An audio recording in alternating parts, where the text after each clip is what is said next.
Hello, how are you? This is 5 Little Monkeys Jumping on the Bed. So week 10, I think, of our nursery rhyme pack.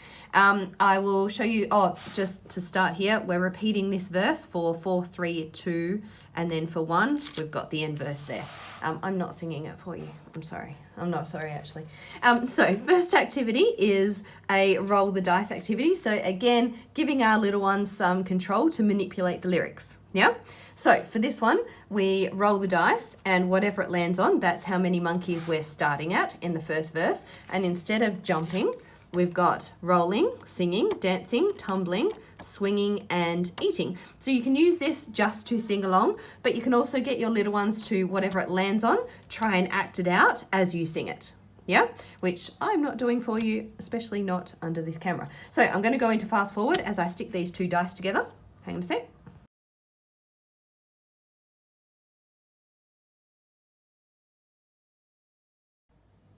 My dice are a bit messy, particularly after the last activity with black all over my hands. So, yeah, it's annoying. I did find a handy tip. You saw this one in fast forward. I used sticky tape on each part. This one, I just wrapped sticky tape the whole way around and then across the top, and it held together a bit better. So the point of this one is to roll. So I'm going to have 6 little monkeys, and they're going to be eating on the bed. One fell off and bumped his head. Mama called the doctor and the doctor said, no more monkeys jumping on the bed. And then you roll again.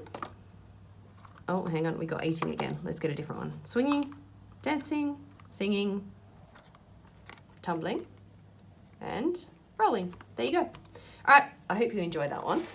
Something different as well. Now, our monkey maths. So this one, now my folder's getting a bit fat, so I'm going to have a bit of trouble here. I'm going to skip that one and put that back down the end here in a sec. I will show you these ones first. All right, we've got our flashcards. So I've made it, with the flashcards, I've laminated these, then cut them out. If you laminate twice, you only need to cut once and it doesn't split. These ones, so we've got the numbers, if your little one is old enough. So over 4, or if they are under 4, making sure you've got a nice big chunky pen, paintbrush. The triangle ones are good as well because their hands just aren't developed enough and shouldn't be holding pens under that 4-year-old age group. So for these ones, we have the numbers to trace over if you want to use it for that purpose. You can also take the flashcards and to the sandpit and then get a stick and draw in the sand or a sand tray or a rice tray, anything like that. If you laminate them, they will wipe clean, provided you use a washable marker. My cloth's getting a bit messy and it's not wet, so I think I've just smudged that around. With the cards as well, if you've got a toddler and you don't want to do to 5, you can just focus on the first 3. You can look at these and notice the patterns as well. So number 1, we've got 1 dot. Number 2, we've got 1, 2 dots. Number 3, 1, 2, 3. Same for 4 and 5, and we've also got the pictures as well. So we're looking at the numerals, the pictures, and then the symbols, so the dot representations for these cards. Put them to the side. This one is an I Spy. I'm not going to show you where they all are because you won't be able to unsee it. Oh, hang on. Sorry, low battery just came up then, but we've got our monkeys hiding throughout. Now, looking at pages like this, the spotto ones, scanning the page from left to right is a pre-reading strategy. So we can look at counting as well as we count up the monkeys on the page, but we're also got that pre-reading strategy thrown in there as well. Now, what have we got next? The monkey puppets. So this is to use as you sing along. Whoops, I will do some of this in fast forward and then, hang on, how many monkeys? I've got my 5 monkeys. I'm going to stick these on pop sticks. I'm going to cut the slits in the bed and we're going to use the pop sticks. With the monkeys on the bed, we've got our doctor here as well. So we can change it up as we sing along to the rhyme and with our dice as well, if you want to turn it into a more interactive sort of game. All right, I'm going to put this together and I'll come back to that maths one as well. See you in a sec.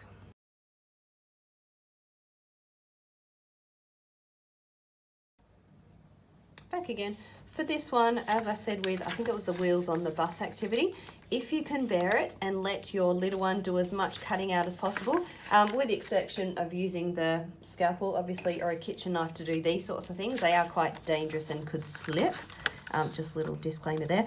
But if, as far as the cutting out for the monkeys, even the, sticky taping the monkeys to the pop sticks, they're not like mine are beautiful anyway, and yours will be a little bit messier if you're letting your little one do it. But it's a great opportunity for them to build those bilateral or fine motor skills, bilateral coordination, pincer grip, crossing the midline, as far as if you put your tape on this side, reaching over the body to work in the middle and create something. Yeah, so these are all skills that are handy for, and they just help your little one as far as eating with a knife and fork, ruling up a page, holding the ruler and the pen, tying shoelaces, doing anything where both hands are required in the middle. Yeah, which a lot of kids do struggle with, and it's things like this, your art and craft activities, putting these little pop stick monkeys together, where we're using those skills.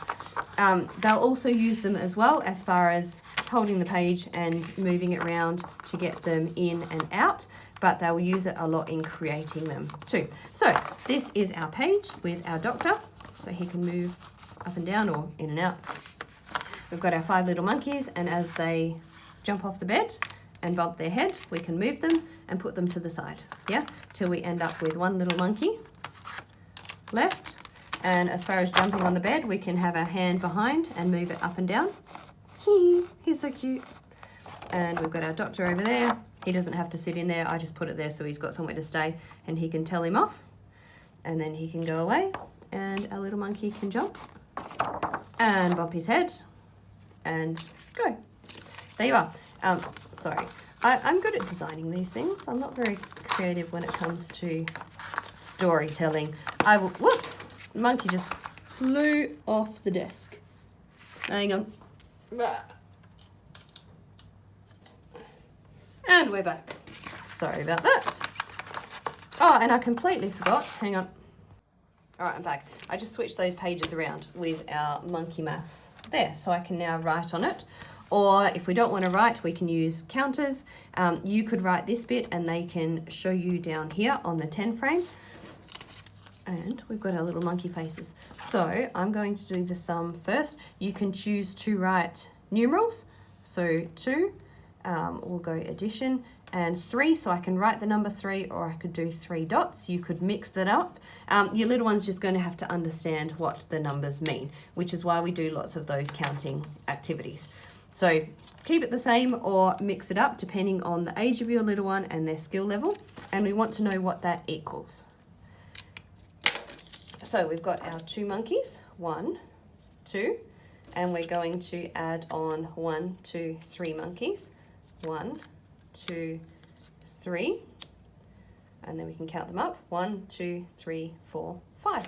We've got 5 little monkeys, so I can represent that as the number 5, or I can show that as 1, 2, 3, 4, 5, like on a dice. There you go. We can do subtraction as well. So I can have my, let's go 10. 10, take, 5? That'll do, equals. So we count out our monkeys, 1, 2, 3, 4, 5, and we need 10, 6, 7, 8, 9, 10. So I'm counting as I go. We need our little ones to understand that when you see a 10 frame, it means 10 straight up. I think that's sabotaging, I'm pretty sure. So through doing these activities, it's not good enough to just tell them that it equals 10. We really want them to understand why it equals 10 and have that meaning and that understanding with numbers, not just that rote learning. Yeah, so that's why we do these activities. So I've got 1, 2, 3, 4, 5, 6, 7, 8, 9, 10. And again, count over and over and over. I can see that's 10, you can see that's 10, but your little one, they need to associate that with the number 10 and why it's 10. And it's 10 because there's 1, 2, 3, 4, 5, 6, 7, 8, 9, 10 monkeys sitting there. We're going to take away 5 monkeys. 1, 2, 3, 4, 5. So we have how many monkeys left? 1, 2, 3, 4, 5. Whoops. There we go. We could then move on to, so we've got 10 take 5. Let's do it underneath. What happens if we do 5 plus 5? So I've already got 5 here because I've counted them. 1, 2, 3, 4, 5. And we're going to do another 5. Now, I know that there's 5 left, so I could count on or we could start again and count out the 5. I'm going to count on this time. So I know there's 5, 6, 7, 8, 9, 10. So 5 plus 5, so 5, add another 5 equals 10. And that's just switching up the sum backwards and forwards between addition and subtraction. All right, I'm going to stop there. I've talked long enough, and I'm pretty sure I've covered all the activities. I will talk to you soon. Bye.